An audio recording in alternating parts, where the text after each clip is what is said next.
Hello, my dear students. Welcome to PIT classes.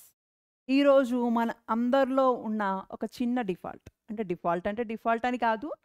So ప్రత్యేకంగా రోజు మనం చేసే పని ఎలా వాయిదా వేస్తామో it is nothing but procrastinators. So ఈ ప్రొకాస్టినేటర్స్ అనేవి ఒక 6 టైప్స్ ఉంటారు. ఎలా అంటే మేము పర్ఫెక్ట్ అనుకుంటారు. నెక్స్ట్ కొంతమంది ప్రతి చిన్నదానికి ఆందోళన పడిపోతారు, అంటే వారియర్స్. వరి అయిపోతూ ఉంటారనమాట. సో ఈ వరి ఉన్న వాళ్ళు ఉంటారు, నేనే పర్ఫెక్షన్ అనుకునే వాళ్ళు ఉంటారు.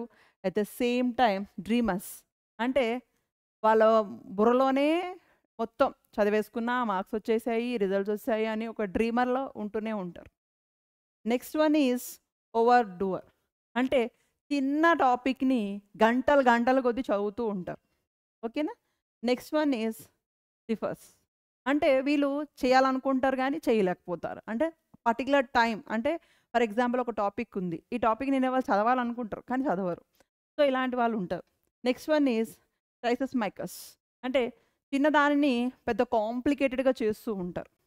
సో అంటే చిన్న టాపిక్లో అర్థమయ్యే టాపిక్ కాస్త కాంప్లికేటెడ్గా ఆలోచించుకొని కాంప్లికేటెడ్ చేసుకొని వాళ్ళని అడిగి వీళ్ళని అడిగి టైం అంతా అక్కడ వేస్ట్ చేస్తూ ఉంటారు.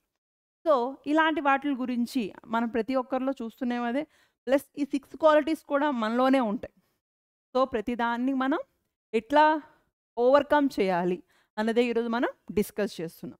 సో ఇక్కడ ఏంటంటే మీరు ఏ పని అయితే చేయాలనుకుంటున్నారో అది కరెక్ట్గా మీరు ఒక first set clear and manageable goals, అంటే పెద్ద పెద్ద గోల్స్ కాకుండా ఈరోజు నేను ఈ టాపిక్ చదవాలనుకుంటున్నాను, అది కూడా ఒక హాఫ్ అన్ అవర్లో, అలా గంట 2 గంటలు 3 గంటలు అని కాకుండా విత్ ఇన్ హాఫ్ అన్ అవర్లో ఈ టాపిక్ నేను చదవాలనుకుంటున్నాను. ఒక చిన్న గోల్ పెట్టుకోండి.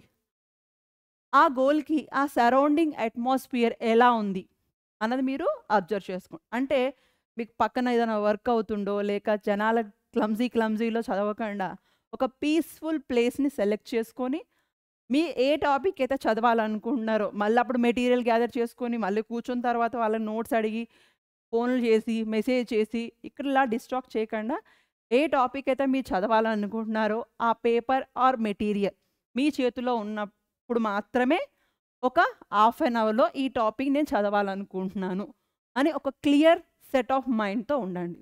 ఓకేనా. Next, break the task into smaller steps. For example reactions ఉంటాయి.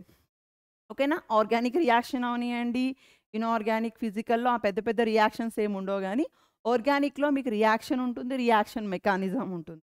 అదిగా ఫిజికల్ కెమిస్ట్రీలో మీకు మొత్తం కైనెటిక్స్ తీసుకున్న ఇలాంటి డెరివేషన్ పార్ట్ ఉంటుంది. సో ఈ డెరివేషన్ ఒకేసారి మొత్తం స్టెప్స్ అన్నీ మీరు క్యాలిక్యులేట్ చేయకుండా ఫస్ట్ 2 స్టెప్స్ లెర్న్ చేసుకోండి, రాసుకోండి. నెక్స్ట్ 2 స్టెప్స్ లెర్న్ చేసుకోండి, రాసుకోండి. నెక్స్ట్ 2 స్టెప్స్ లెర్న్ చేసుకోండి, రాసుకోండి. సో ఈ రకంగా చేయడం వల్ల మీకు ఏమవుతుంది, టెన్షన్ అవ్వరు, అంటే వర్రీ అవ్వకుండా మీకు ఆ సబ్జెక్ట్ అనేది మైండ్లోకి ఎక్కుతుంది. ఓకేనా.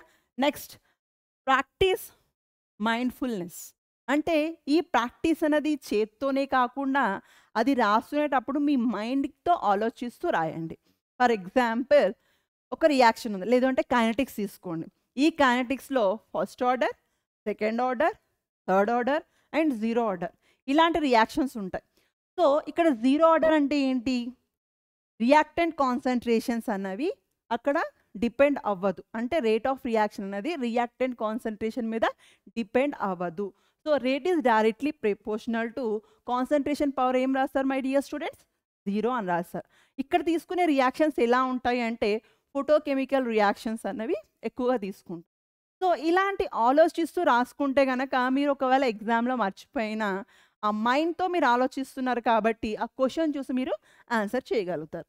Next one is develop self compassion, అంటే మనకు వస్తుంది నేను చేయగలను అని ఒక సెల్ఫ్ డెవలప్మెంట్ అన్నది ఖచ్చితంగా పెట్టుకోవాలి. ఎందుకంటే నేను చేయలేనేమో, నాకు రాదేమో, నేను రాయలేనేమో ఇలాంటి టెన్షన్స్ పెట్టుకోకుండా ఖచ్చితంగా నేను రాయగలను అనే ఒక సెల్ఫ్ కాన్ఫిడెన్స్ లెవెల్స్ని మీకు మీరే ఐ డూ మై బెస్ట్ అనుకుంటూ మీరు మీ భుజాన్ని మీరే తట్టుకోవాలి, ఎవరో వచ్చి మిమ్మల్ని తట్టరు.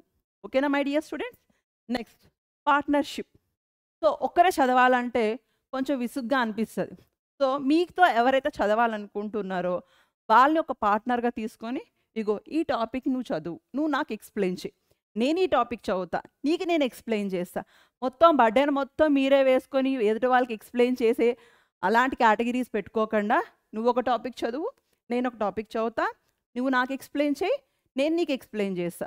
సో అప్పుడు ఏమవుతుంది, ఈ ఎక్స్ప్లెనేషన్స్లో ఓ మా ఫ్రెండ్ చెప్పింది పలానా రోజు నాకు ఇది అర్థమైంది అని ఒక మైండ్లో గుర్తుంటుంది. కాబట్టి మీకు ఇంకా ఈజీగా ఎగ్జామ్లో అటెంప్ట్ చేయడానికి అవకాశం ఉంటుంది. Next one is commit to create new more productivity habitats. So ఇక్కడ ఏం చేయాలి అంటే మీ ఒక్క అర్థమైన లాంగ్వేజ్లో మీకు ఏ రకంగా అర్థమైందో టాపిక్ ఆ లాంగ్వేజ్లో మీరు ఒక కోడ్ లాంగ్వేజ్ కానీ మీ ఓన్గా థింక్ చేసుకొని ఒక పర్టికులర్ న్యూ హ్యాబిట్ని ఇంక్రీజ్ చేసుకోండి. అప్పుడు ఏమవుతుంది మీరు స్టూడెంట్స్, ఖచ్చితంగా మీరు చదివింది 100% ఎగ్జామ్లో అటెంప్ట్ చేయగలుగుతారు. ఒకవేళ మర్చిపోయిన ఆ క్వశ్చన్ చూసిన వెంటనే ఓ నేను పలానా రోజు ప్రాక్టీస్ చేశాను, నేను ఒక చిన్న టిప్స్లా పెట్టుకున్నాను అని మీకు ఖచ్చితంగా గుర్తుంటుంది. ఓకేనా మై డియర్ స్టూడెంట్స్? సో ఈ ప్రొకాస్టినేషన్ అంటే వాయిదా వేసే పద్ధతిని ఎలా ఓవర్కమ్ చేయాలో, ఎలా మీరు టెన్షన్ పడకుండా చిన్న చిన్న విషయాలకి ప్రాబ్లం చేసుకోకుండా మీరు ఎలా ఓవర్కమ్ చేయాలో అర్థమైంది కదా. All the best. చక్కగా రాయండి, బాగా ప్రాక్టీస్ చేయండి, మంచి మార్క్స్ తీసుకోవచ్చు రండి. ఓకేనా? Thank you.